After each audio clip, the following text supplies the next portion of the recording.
Hi everyone, this is Dr. Ernesto from AttaBoyCowBoy, and in today's video I'm going to talk about superfoods. So recently I was having a conversation with a patient. He asked me, Doc, what are your favorite superfoods? Or better yet, what is your super duper food?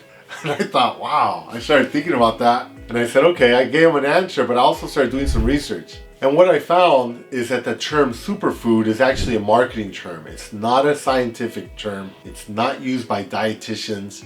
It's not used by scientists. It's used by companies trying to make money off consumers. So if you go to Whole Foods or some expensive store, you're gonna see packaged ultra processed foods that say superfood. That couldn't be further from the truth. Anything that's ultra processed is not a superfood. It's not even a healthy food for you.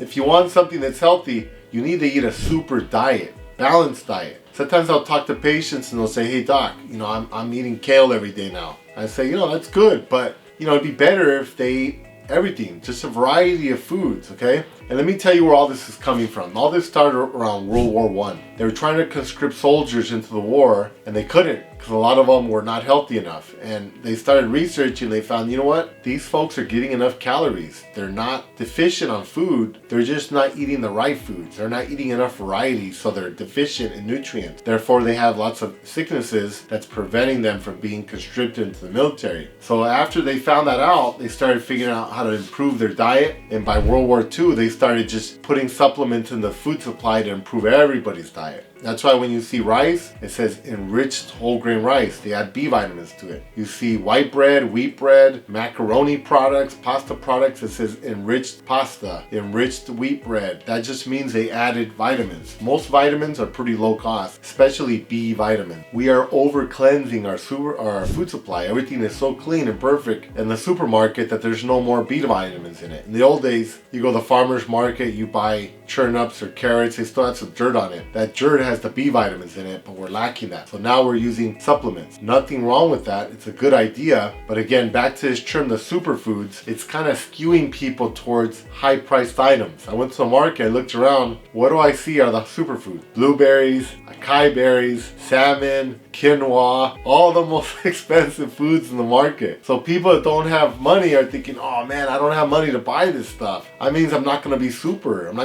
healthy. Tell them, no man, that's not true. That's BS. All marketing, there's not based on fact. In fact, I'm going to tell you a story about a company here in California, central part of the state. They grow pomegranate. They produce pomegranate juice. Pomegranate juice is delicious, but it's very expensive. It's like $8 for a little bottle, and it has all this stuff on it about superfoods and everything else. I did a little research into it, and sure, the people selling it are making a ton. So they sponsored a few research studies and they found some promising benefits, and they're marketing that to everybody. So it gets people to want to buy that high priced item. Now, if you compare it to something like apricots, the people growing apricots, those are easy to grow and they're cheap. So they can't charge a premium for it. So they don't have the money to invest in the research. So they're not out there pumping this research out into ads to help promote the sales of apricots. That doesn't mean that apricots are not as good as pomegranates or blueberries or acai berries. Remember, every fruit and vegetable has a unique set of benefits that are good for human beings. That's why instead of focusing on superfoods, focus on a super diet. Just having a variety of whole food, fresh, unprocessed fruits, vegetables, legumes, leafy greens, nuts, that kind of stuff. That's gonna be the best for you, and that's gonna be a super diet. Another example I like to give patients is blueberries. If you get a cup of blueberries and a cup of pinto beans, what's the difference? Well, the pinto beans are gonna have more fiber, more antioxidants, and yet they cost less than 1% of the cup of blueberries. So I buy pinto beans all the time. They don't cost anything. A lot of people that don't have money eat beans. They probably think they're not eating very well, but they're eating just as well. In fact, they're sleeping a little better because they have a little more money in their pocket. So don't get focused on this idea of superfoods. It's not true, and it's causing people to skew their diet towards high-priced items, and it's causing them to focus on single items like, oh, I'm gonna eat kale every day. I'm gonna eat avocados every day. Don't do that. It's not good for you. Eat a variety of fresh fruits and vegetables and legumes every day. If I were gonna give you a list of the top foods, I would say